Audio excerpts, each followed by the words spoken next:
Assalamualaikum warahmatullahi wabarakatuh.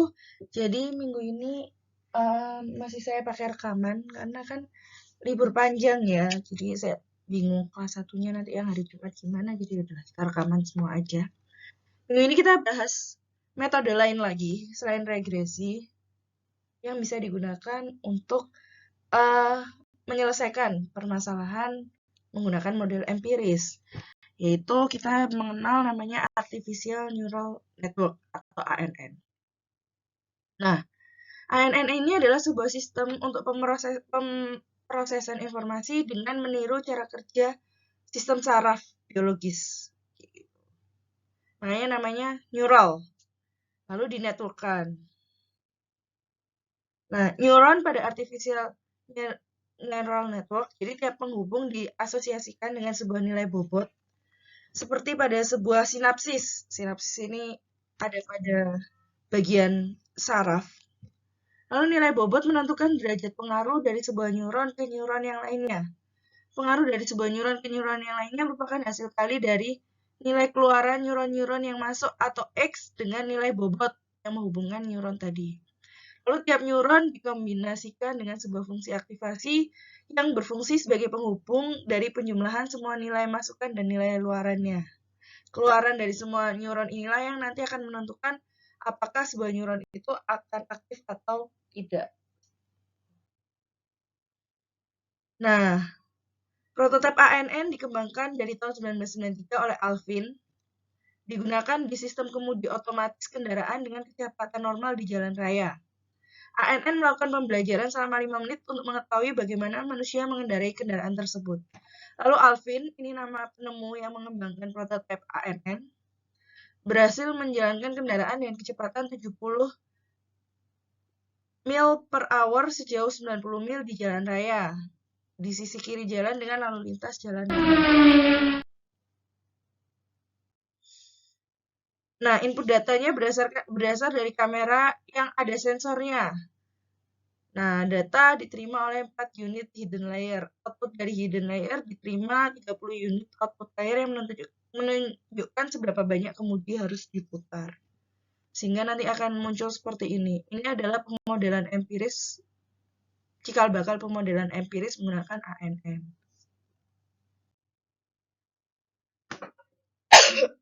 Ini problem-problem yang bisa diselesaikan dengan ANN.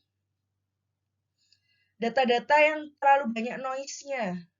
Lalu data yang kompleks dan penggunaan representasi simbolik.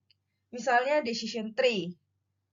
Nah, mungkin beberapa dari kalian pernah tahu ya decision tree itu ada yang pakai AHP, decision making ya. Ada yang pakai conjoin. Nah, ternyata decision making pun juga bisa pakai ANN kayak gitu. Berarti kan ada ya pembobotan dikali nilai X.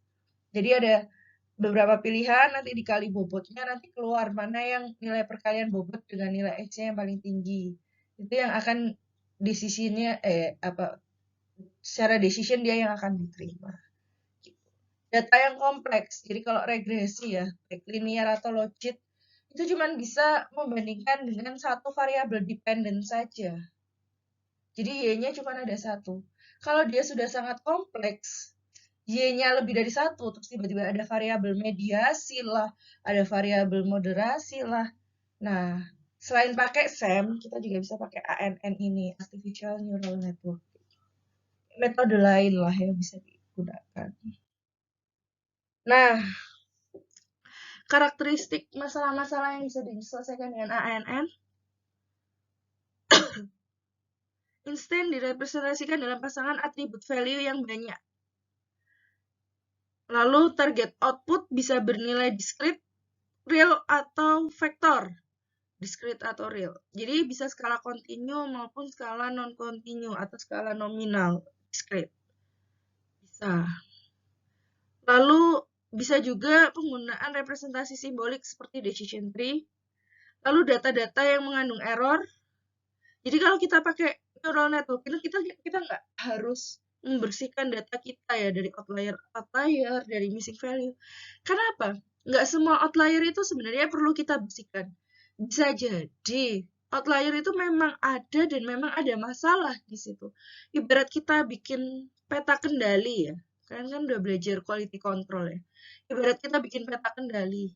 Tiba-tiba ada data yang di luar batas kendali. Nah, itu kan ya emang bisa jadi ada masalah ya. Nggak harus data itu selalu ada di dalam batas kendali kan enggak. Kan memang bisa jadi ada masalah di sana. Nah, artificial neural network bisa membaca kenapa kok ada outlier itu. Kayak gitu. Lalu dibutuhkan evaluasi yang cepat pada proses pembelajarannya dan tidak mementingkan kemampuan manusia untuk mengerti proses pembelajaran. Jadi semuanya sudah diserahkan pada sistem. Tapi hampir semua metode statistik yang digunakan untuk menyelesaikan model empiris sudah tidak manual by manusia ya. Ngitung regresi pun kalau harus ngitung B0, B1 manual ya PR lah ya. Secara SPSS, Minitab, dan R dan teman-temannya itu udah bisa melakukan itu. Karena kita harus menghabiskan waktu kita untuk melakukan itu.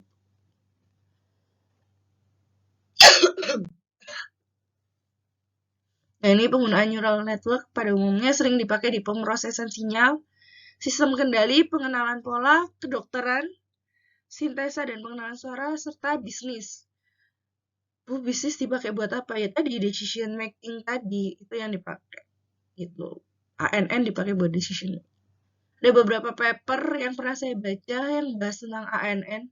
Pada dasarnya dia ingin melihat faktor-faktor dari variabel independen yang mempengaruhi variabel dependen, mana yang paling berpengaruh bobotnya, yang paling besar itu yang mana sih di antara beberapa faktor independen. Nah, itu dia pakai ANN. Kenapa pakai ANN? Karena dia variabel dependennya itu antara ya dan tidak.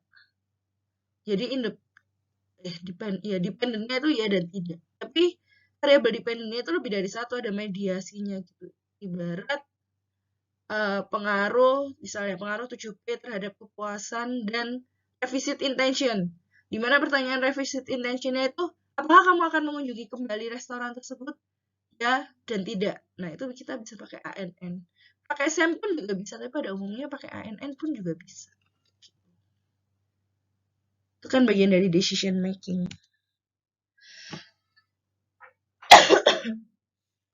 Pemrosesan sinyal ANN digunakan untuk menghapus gangguan suara dan menghapus gema suara. Ini anak-anak teknik komputer, teknik telekomunikasi banyak menggunakan ANN juga. Lalu ini sistem kendali robot, itu juga pakai ANN buat neural control, pengenalan pola. Oh, kalau polanya seperti ini, itu huruf A dengan bold. Kalau polanya seperti ini, itu huruf A biasa, bukan bold. Lalu pengenalan gambar. Ini kan gambar aslinya, realnya seperti ini, terus ini di ANN kan, dikodingkan dalam bentuk visualisasi gambar. Visualisasi logo-logo. Nah, ANN juga digunakan untuk diagnosa penyakit di kedokteran. Lalu digunakan untuk pengenalan suara. Dan ini untuk prediksi harga saham, prediksi kegagalan bisnis yang tadi saya bilang. Misalnya nih, kita punya data historis saham. Apakah kita akan membeli atau menjual? Nah, itu kita bisa pakai ANN.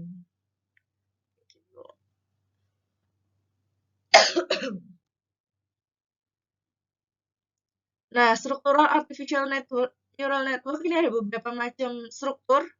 Bisa multi-layer feed-forward seperti ini. Bisa single layer terhubung penuh. Jadi cuman, ini kan kalau ini beberapa lapis ya, ini kebetulan ada 3 lapis. Atau bisa satu aja, tapi saling berhubungan, saling berkorelasi antara variabelnya. Kalau ini kan ini independennya, ini mediasinya, ini dependennya. Kalau ini semuanya independen tapi saling berkorelasi. Lalu bisa two layer feed forward, jadi hubungannya bolak-balik. Dan ada organized feature map. Ini yang paling kompleks. Ada namanya perceptron. Itu adalah arsitektur sederhana dalam jaringan secara virtual terdiri dari satu layer input unit yang jumlah neuronnya sesuai dengan banyaknya jumlah komponen dari data yang ingin dikenali dan satu output unit. Jadi ini variabel dependent-nya dan ini variabel independent-nya. Lalu di sini ada bobot masing-masing. Sehingga nanti akan keluar keputusan Y-nya ya atau tidak, membeli saham atau menjual saham. Itu contoh. Nah, ini model perceptron. Mirip-mirip SAM ya. Jadi ada variabel latennya dan ada variabel manifestnya di sini. Nah, pembelajaran dengan perceptron memiliki asumsi bahwa prosedur pembelajaran terbukti untuk mengarahkan bobot menjadi konvergen. Perbedaan mendasar dengan HAPNet adalah pada perceptron terdapat error pada input pattern yang dilatihkan. Maka bobot akan berubah sesuai dengan formula seperti itu. Dan jika tidak terdapat error, maka nilai bobot tidak akan berubah, atau dengan kata lain, hanya mengikuti kondisi tertentu. Ini contoh algoritmanya ya. Biasanya si ANN ini lebih sering dipakai anak-anak informatika ya. Tapi ya, industri juga ada. Jarang sih, banyak informatika. Telekomunikasi, robotik itu apa? Komputer, elektro, kayak gitu. Nah, melakukan ada yang namanya fungsi aktivasi, yaitu melakukan transformasi input neuron menjadi output. Jadi ini dari pertama inputnya seperti ini, nanti outputnya di sini, atau inputnya dari sini ke sini, atau bentuknya kayak gini. Nah, udah selesai materinya, itu aja. Ada tugas, carilah paper menggunakan metode ANN dan analisis paper tersebut. Bandingkan metode ANN dengan regresi, baik linear atau logit. Dikumpulkan minggu depan juga. Jadi minggu depan ada 2 tugas ya. Tugas regresi dan tugas ANN. Itu aja sih dari saya. Semoga dapat dipahami. Terima kasih. Mohon maaf untuk kurang lebihnya. Assalamualaikum warahmatullahi wabarakatuh.